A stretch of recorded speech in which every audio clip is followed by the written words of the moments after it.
था जहाँ के नियम कायदे कानून कुछ अलग होते थे। इस जेल के कैदी डेली अपने घर से बस्ता टांग के यहाँ पे आते हैं दिहाड़ी करने। कई माँ बाप उनके बच्चों को खुद इस जेल में फेंक के जाते हैं ताकि उनका बच्चा जिंदगी में एक सक्सेसफुल दिहाड़ बन सके। दरिंदे रोक दे बच्चा। मैं अपनी दिहाड़ी करने वैन से जाता था। हमारी वैन वाले ड्राइवर का नाम था भैया जी और उसकी वैन का नाम था मैजिक, जिसका हर दूसरे दिन टायर पंचर हो जाता था। बच्चे लोग स्कूल जाके पढ़ना सीखे ना सीखे टायर पंचर बनाना जरूर सीख जाते थे। लेकिन भैया जी से मेरा अलग अटैचमेंट था। उनसे मेरे को दिल से नफरत थी। ये आदमी सुबह 5 बजे आके मेरे घर के सामने हॉर्न बजाता था। अरे भैयू, ओए भैयू, जल्दी से तैयार हो जा बेटा, 5 मिनट में निकलना है फटाफट। 9 बजे का स्कूल है यार हमारा। लेकिन ये आदमी सुबह सबसे पहले आके मेरे को लेता था। उसके बाद हम 3-4 घंटे पूरे शहर भ्रमण पे निकलते थे। शहर के पूरे आखिरी कोने से बच्चे ले लेके आता था ये आदमी। जहाँ पे वैन जा भी नहीं सकती उधर कूदा कूदा के ले जाता था ये, और फिर टायर पंचर हो जाते थे। शाम पड़े वापस से हमको घर घर छोड़ के आता था ये। जिंदगी बर्बाद कर दी थी भैया जी ने मेरी। सबसे पहले लेते थे और सबसे आखिर में छोड़ते थे। लेकिन मैं फिर भी उसी वैन में जाता था क्योंकि चमेली भी हमारी वैन में आती थी। और बात यह है कि वो मेरे पास ही बैठती थी, मतलब मजबूरन। उसके पास और कोई ऑप्शन ही नहीं बचता था और मैं बचाता भी नहीं था। मैं घर पे जाते थे, जो 2-3 घंटे मेरे को सोने के लिए मिलते थे उसमें सोता नहीं था और मैं प्लानिंग करता था कि कैसे चमेली सिर्फ मेरे पास बैठे। चमेली सबसे आखिर में आती थी और मैं सबसे पहले सुनसान वैन में चढ़ के बस्ता अपने पास में रख के और फसर के सो जाता था। बाकी सारे बच्चे अपना बस्ता गोदी में रखते थे क्योंकि तुम्हारे बाप की वैन नहीं है, मतलब मेरे भी नहीं थी, पर मेरे ऊपर भैया जी को तरस आ जाता था कि बेचारा 5 बजे से आया है, तो वो सोने देते थे। अरे कैसे चला रहा है ये गाड़ी? रुक जा, गाड़ी चलाना नहीं आती क्या? देखो, आदमी इतना तभी चिढ़ता है जब उसकी जिंदगी में कोई लड़की ना हो। नहीं है ना? नहीं, मैं समझ सकता हूँ लड़की ना होने का दुख दर्द। मैं भी किसी जमाने में लड़कियों की तलाश में गली मोहल्ले भटकता था।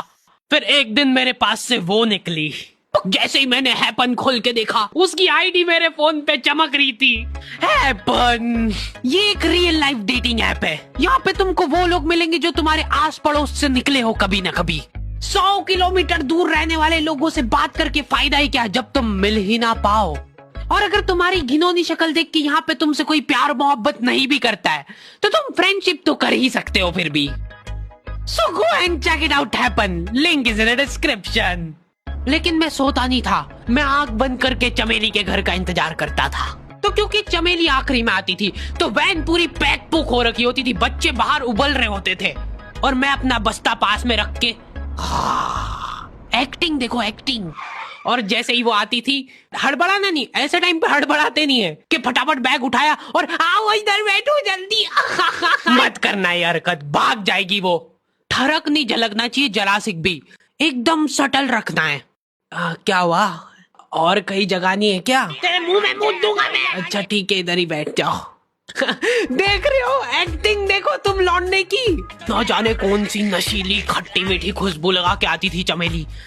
आज तक उसकी खुशबू है मेरी नाक में। मैं वो खुशबू का पूरा मजा ले ही रहा होता हूँ, इतने में एकदम भभका बास आती है जनेका से। जैसे ही मैं बाहर झांकता हूँ, मरा हुआ कुत्ता पड़ा है वहाँ पे। एक काली कार सूख करके निकली और मेरे बच्चे को मार दिया। कैसे करके निकली? शुक।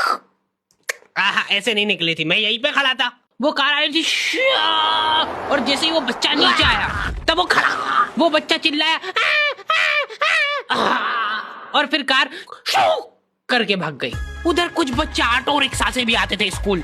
ऐसा लगता था कि पूरे स्कूल के बच्चे इस एक ऑटो रिक्शा में ठूस ठूस के ले जाता है वो। ये ऑटो वाले और भैया जी दोस्त थे और अब ये बीच सड़क पे रेसिंग लगवा रहे।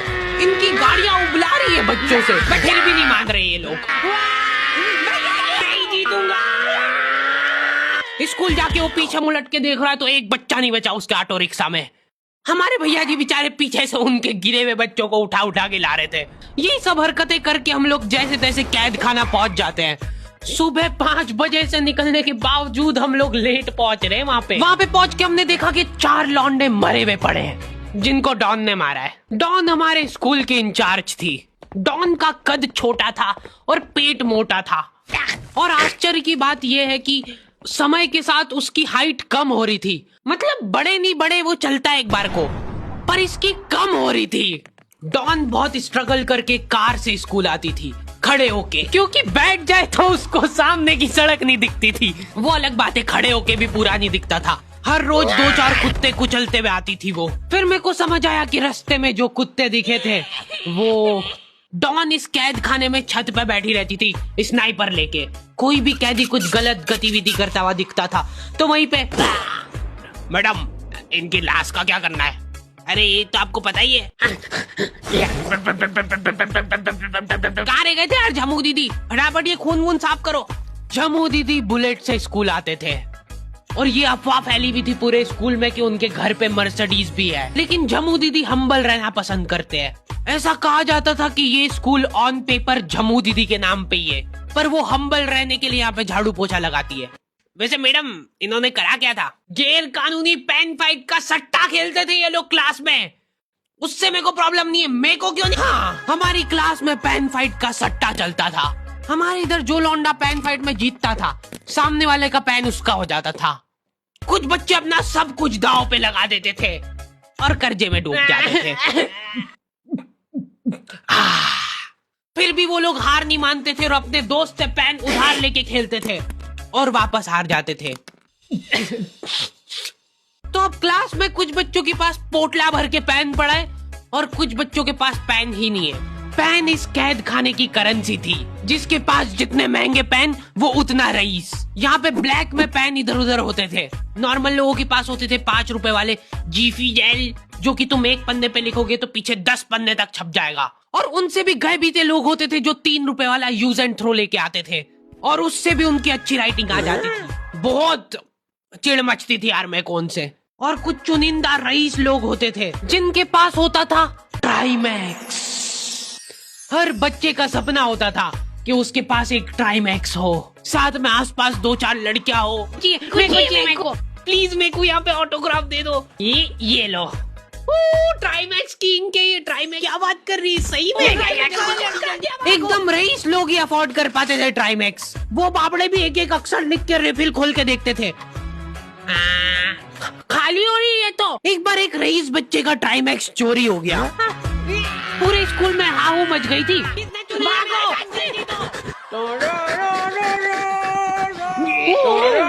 देखो, उस दिन हमको पता चला कि वो आदमी दौड़ भी सकता है।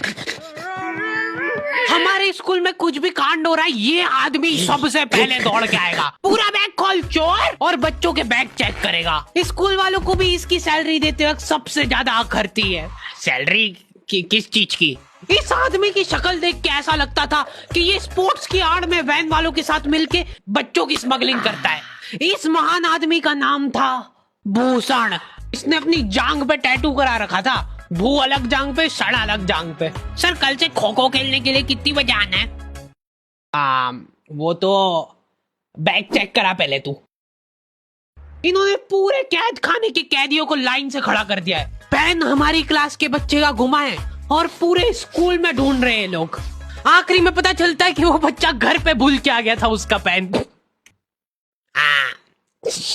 सॉरी बेटा, एक फेड में मुंह देगा। ऐसे तो नमूने बच्चे थे हमारे स्कूल में, और टीचर लोग उनसे भी गए बीते थे। हमारे स्कूल में टीचरों को उनके नाम से कोई जानता ही नहीं है। बच्चों ने उनकी हरकतों के अनुसार टीचरों के नाम रखे हुए। हमारे इंग्लिश वाले टीचर का नाम था छोटा भीम। इससे चिड़चिड़ा आदमी मैंने आज तक नहीं देखा। छोटा भीम की हॉबी थी लड़कों को कूटना। उस बेचारे की हाइट छोटी थी तो बच्चे के मुंह तक उसका हाथ ही नहीं पहुंचता था। बेचारा ऊंचक उचक के मारता था, फिर भी कमर तक ही हाथ पहुंच पाता था उसका। एक पॉइंट पे मेरे को ऐसा लगने लग गया था कि उसको सैलरी लड़कों को कूटने की मिल रही है। कभी किसी बच्चे को बहुत ज्यादा मार दिया, घायल हो गया वो बेचारा, ये लो आपका एक्स्ट्रा बोनस। होमवर्क तुम्हारा बाप करेगा क्या? सर मेरे पापा मर गए थे। मर जा। ये लो। अरे वाह, नहीं चल रही सांस, तो नहीं चल रही है। हाँ कंफर्म कंफर्म मर चुका है ये। ओह ये लो आपका प्रमोशन हो गया है। लड़कियों से उसका अलग अटैचमेंट था। कौन सा परफ्यूम लगा के आई हो? सर थोड़ा थोड़ा दूर रहो। अरे मैं कुछ कर थोड़ी ना। भोली सी सूरत और आंखों में ठरक लेके स्कूल आ जाता था ये daily. So this means that